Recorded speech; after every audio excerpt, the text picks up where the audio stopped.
Hello guys, आज हम करने वाले हैं एल्पिडो। हम करेंगे कंटेंट पीवाईक्यूज के साथ सारा का सारा।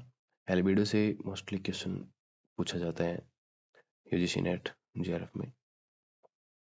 तो हम देखते हैं कि एल्बिडो होता क्या है। एल्बिडो को पहले तो देखते हैं कि विभिन्न नामों से भी जाना जाता है। तो उसे रिफ्लेक्शन कोफिशिएंट, रिफ्लेक्टिविटी, प्रत्यात्मक गुणांक के नाम से भी जाना जाता है। एल्बिडो का अर्थ होता है कि किसी भी सतह है या कोई भी वस्तु है, उसमें जितने भी विकिरण ऊर्जा आ रही है और वो वापस उसमें कितना ऑब्जर्व कर रही है वो, और कितना वापस रिफ्लेक्ट कर रही है। तो जितने रिफ्लेक्ट कर रही है ना, उसको हम बोलेंगे एल्बिडो।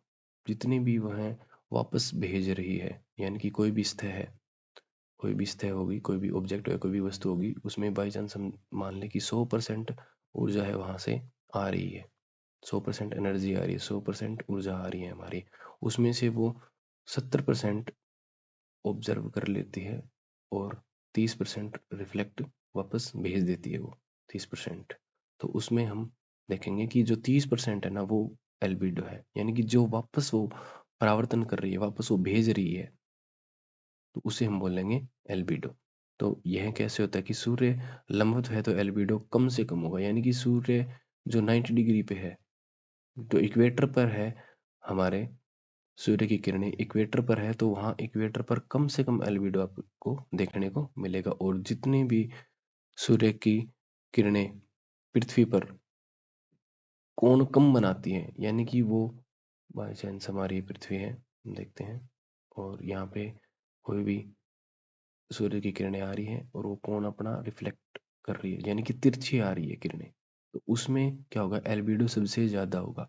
और हम देखते हैं कि सूर्य एवं पृथ्वी की सतह के बीच कोण कम होने पर एल्बिडो में विलोम संबंध देखने को मिलता है। सूर्य की किरणें क्षैतिज तिरछी 0 डिग्री से 5 डिग्री है तो एल्बिडो सबसे अधिक है। यानी कि अभी बताया मैंने कि अगर सूर्य से जो किरण आ रही है वो तिरछी है या 0 डिग्री से 5 डिग्री है, तो उसमें क्या है, सबसे ज्यादा एल्बिडो देखने को हमें मिलता है। किसी भी सतह का एल्बिडो प्राय बदलता रहता है।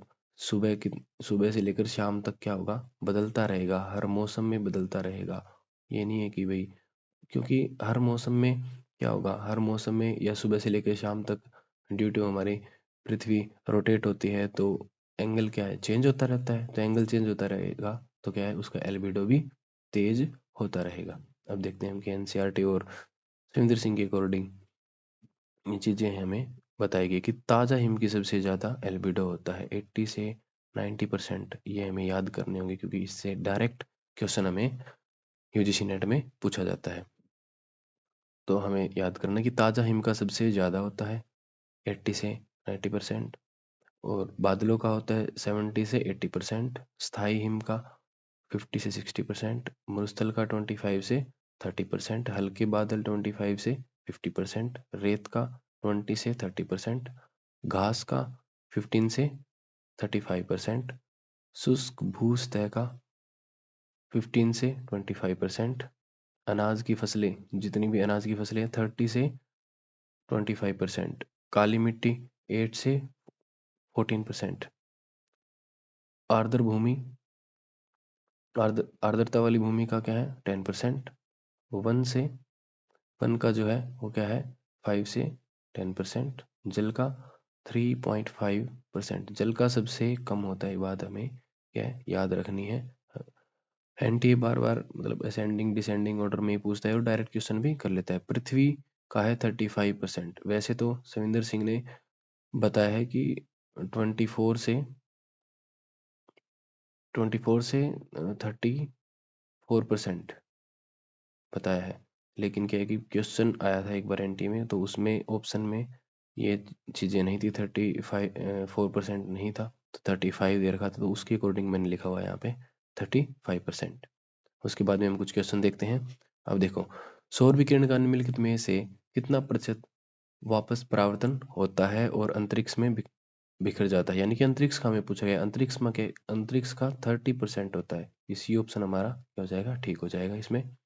उसके बाद नेक्स्ट क्वेश्चन है हमारा, ये है जून 2019 से, निम्नलिखित में से कौन सी एक सतह अधिकतम एल्बिडो पैदा करती है।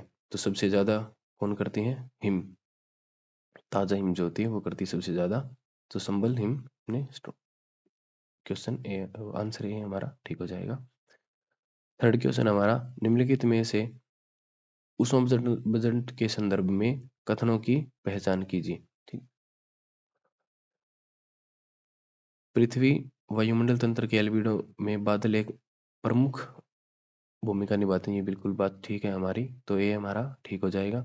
आवरण और विकिरण में से पृथ्वी तल की तुलना में वायुमंडल अधिक मात्रा में अवशोषित करता है। नहीं, वायुमंडल नहीं करता अवशोषित, तो ये बी ऑप्शन हमारा गलत हो जाएगा। हम देखेंगे बी वाले जितने भी है ऑप्शन हमारे, उसको हम कर देंगे कट। तो ए और सी को हम कर देंगे कट।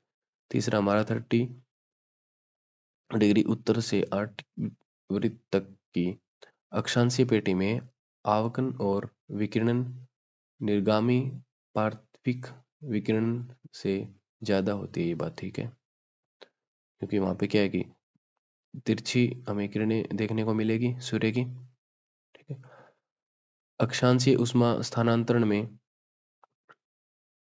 वायुमंडलीय परिसंचरण महासागरीय परिसंचरण में प्रबल होता है, ये बात भी बिल्कुल ठीक है। तो हमारा जो बी ऑप्शन है वो करेक्ट हो जाएगा। नेक्स्ट हम देखते हैं क्वेश्चन नंबर 4। पृथ्वी की निम्नलिखित सतहों को एल्बिडो परावर्तन का परसेंटेज के आधार पर अवरोही क्रम में व्यवस्थित। अवरोही क्रम का मतलब होता है डिसेंडिंग ऑर्डर, यानी कि हाई से लो। सब पहले आएगा सबसे बड़ा, फिर छोटा, फिर छोटा, फिर छोटा, फिर उससे छोटा। ठीक है, तो सबसे ज्यादा किसकी है? ताजा हिम। तो पहले सी आ जाएगा। सी देखते हैं हम ऑप्शन में एक ही है, तो ऑप्शन नंबर सी हमारा करेक्ट हो जाएगा। फिर देखते हैं सी के बाद हमारे देखा डी मरुस्थल का होता है। ठीक है, फिर बी फसलें, फिर जल सबसे कम होता है जल का 3.5 हमें पीछे पड़ा है। ठीक है, तो इसका आंसर सी करेक्ट हो जाएगा।